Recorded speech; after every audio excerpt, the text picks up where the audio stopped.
যদি এটা ব্লাস্ট হয় তাহলে আপনি কি করবেন?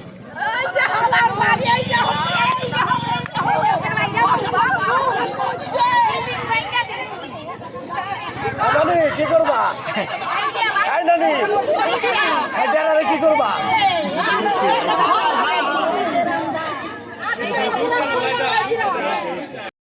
তাহলে কি না খারাপি করে রাখছে তা বলার আর কিছু নাই।